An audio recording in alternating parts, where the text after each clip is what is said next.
मोदी जी जो भी भाजपा का घोषणा पत्र है या जो मोदी जी के वादे हैं वो मोदी जी पूरा कर दें। हमारा मोदी जी से कोई सवाल नहीं, हमारा मोदी जी से कोई किसी तरह का व्यक्तिगत वो नहीं। हमारे पास कहाँ कमी है? तो जब इतना सारा हम प्रॉफिट दे रहे हैं, इस बार हमारा जीआईसी ने खूब अच्छा प्रॉफिट दिया है, फिर भी हमें एफडीआई को लाने की जरूरत क्या थी? हमें खत्म करने के लिए क्यों आया? जो विदेशी पूंजी लगाई जा रही है उससे कहीं ना कहीं थोड़ा सा चरबरा रहा है।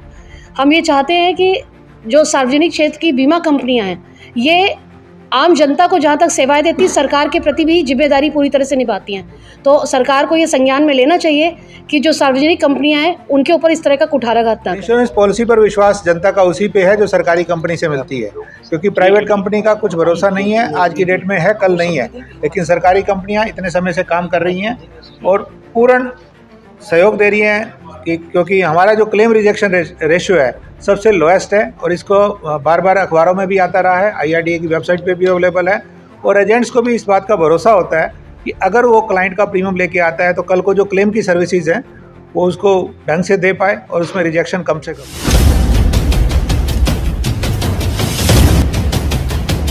एग्रीकल्चर सेक्टर में 100% FDI की जब बात हुई तो वहाँ किसानों ने पूरे देश भर में उसके खिलाफ आंदोलन किया। इसी तरह से रियल इस्टेट और रिटेल बिजनेस में भी इसका पूरा विरोध हुआ है। और इंश्योरेंस सेक्टर के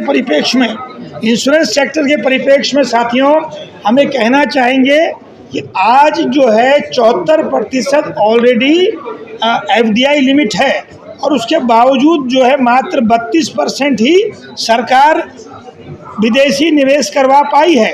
तो जब अभी 32% ही आप विदेशी निवेश करवा पाए हैं तो ऐसी स्थिति में कोई जल्दबाजी करने की आवश्यकता नहीं है। और हमारा मानना है कि 2047 तक जो इंश्योरेंस फॉर ऑल का जो नारा है इस नारे को बहुत मजबूती के साथ पूरा किया जा सकता है, भरसक सरकार के अंदर इच्छा शक्ति हो। और वो पब्लिक सेक्टर जनरल इंश्योरेंस कंपनियां जो सरकारी कंपनियां हैं जो पिछले 50 साल में हर दुख सुख में सरकार के साथ खड़ी हैं, उनका एकीकरण हो, उनका मर्जर हो और उन्हें मजबूत किया जाए। आज़ादी से पहले जब साम्राज्यवादी औपनिवेशिक ताकतें भारत में आई थी तो उन्होंने भी जो है बिजनेस के माध्यम से आक्रमण किया था। तो ये तो हमारे इतिहास में रेखांकित है, तो इसमें उन्होंने कोई ऐसी बात नहीं कही है। उन्होंने तो अपने अनुभव के आधार पर और आपसे साफ बात कही है कि अगर जो है खुली जिस तरह से स्वच्छंद पूंजी को अगर भारत में आप जो है जिस तरह से थोपना चाहेंगे तो वो अटैक ही तो है, वो एक हमारे ऊपर आक्रमण है। हम सभी कर्मचारी नागरिक जो हैं लोकतांत्रिक मूल्यों में विश्वास करते हैं और लोकतांत्रिक तरीके से अपने आंदोलन को आगे बढ़ा रहे हैं।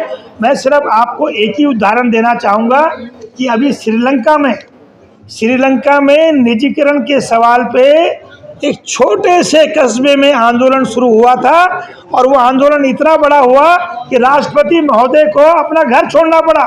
तो आने वाले समय में ये आंदोलन, ये पूरा जो आंदोलन है ये कब विस्फोटक हो जाएगा अगर सरकार इस ओर संवेदनशीलता नहीं दिखाती है, ये आप अच्छी तरह समझते हैं।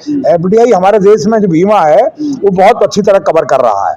हर आदमी को हेल्थ सा हो, मोटर हो, किसी तरह का भी उससे सहयोग है। हमारे बैंक जो आपको पॉलिसी देते हैं सब हमारे पास इंश्योर्ड होता है। हमारे पास कहाँ कमी है? तो जब इतना सारा हम प्रॉफिट दे रहे हैं, इस बार हमारा जीआईसी ने खूब अच्छा प्रॉफिट दिया है, फिर भी हमें FDI को लाने की जरूरत क्या थी?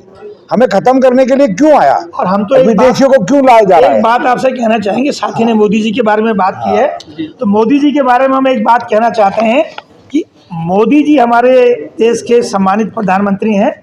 हम तो सिर्फ इतना कह रहे हैं कि मोदी जी जो भी भाजपा का घोषणा पत्र है या जो मोदी जी के वादे हैं वो मोदी जी पूरा कर दें। हमारा मोदी जी से कोई सवाल नहीं, हमारा मोदी जी से कोई किसी तरह का व्यक्तिगत वो नहीं है। गवर्नमेंट चाहती है कि 100% FDI हो। जब 74% ऑलरेडी FDI है और फॉरेन जो हमारे क्या कहते हैं यहाँ पे डेलीगेट्स हैं या फॉरेन कंपनीज हैं वो आज 32% पे ही काम कर रही है। तो ये 100% के लिए आज गवर्नमेंट क्यों इतना जोर देना चाहती है? पहले 74% तो कंप्लीट कर लो। हम अभी जो बाहर से कंपनियां आ रही हैं वो यहाँ सरवाइव कर रही हैं या नहीं कर रही हैं, कुछ कंपनियां छोड़ के भी भाग गई हैं। 32% तक पहुंचे हैं 74% के अगेंस्ट में, और आज आप 100% करके क्या दिखाना चाहते हो? क्या फॉरेन से एक्सेप्ट करना चाहते हो? बाहर की कंपनियां यहाँ पर आपके सोशल वर्क के लिए नहीं आएंगी, सोशल इंश्योरेंस के लिए नहीं आएंगी। जैसे कि अभी बताया गया, हमने बड़ा क्लियरली कहा, एग्रीकल्चर बीमा है, स्वास्थ्य बीमा है, मोदी जी ने जो बीमे लॉन्च करे, कोई भी प्राइवेट कंपनी या फॉरेन कंपनी इसमें पार्टिसिपेट नहीं करती है, ओनली पीएसयू यूनिट ही पार्टिसिपेट करता है। वरना ये प्राइवेट कंपनी है, अपनी जो पेनल्टी होती है आईआरडी की, गवर्नमेंट की, वो पेनल्टी पे करने को तैयार हैं, लेकिन participation for the social welfare बिल्कुल कोई काम नहीं करते हैं। इसलिए हमारा अपोज है कि आप 100% एफडीआई करने के बाद चाहते क्या हो?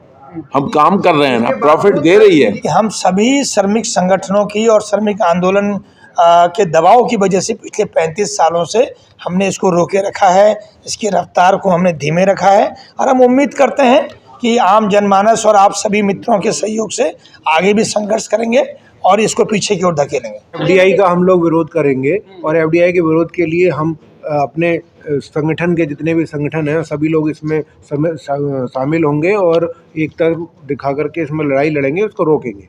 और दूसरा हमारा जो है रिजोल्यूशन पास हुआ है वो इसलिए हुआ है कि हम डिमांड कर रहे हैं कि जितनी public sector general insurance companies हैं इनको मर्ज किया जाए, और इनको मर्ज करके एक हमारा मोनोलिथिक कंपनी हो, ताकि हम लोग प्राइवेट कंपनियों के साथ मुकाबला कर सकें और हम लोग अपना जो हमारा इंटरनल कंपटीशन है वो ख़त्म हो। क्योंकि आज की डेट में हमारी 4 public sector general insurance companies हैं जो आपस में एक प्राइस बार रहता है उसमें, और हम इंटरनल कंपटीशन करते हैं, उससे हम ना करें और हम दूसरी प्राइवेट कंपनियों से लगें, उससे हम इस एफडीआई को भी जीत सकते हैं। 2018 में जब अरुण जेटली जी फाइनेंस मिनिस्टर थे तब वो प्रस्ताव लेकर के आए थे, यही एनडीए गवर्नमेंट प्रस्ताव लेकर के आई थी कि 3 कंपनियों को मर्ज कर दिया जाए। उस प्रस्ताव को क्यों नेगेट कर दिया गया, उसके आगे बढ़ाया जाए और ये कंपनियों को वो किया जाए। सर, मार्केट जो है इंडिया का बहुत बड़ा है। अगर मार्केट जिस हिसाब से मार्केट है, अगर ज़्यादा कंपनियां होती है तो कवरेज भी ज़्यादा होगी। अगर देखा जाए तो जन जन तक इंश्योरेंस पहुँचने की जहाँ तक आप बात कर रहे हैं, प्राइवेट कंपनियों के किसी के भी ऑफिसेज आपके मेट्रो सिटी से बाहर नहीं है।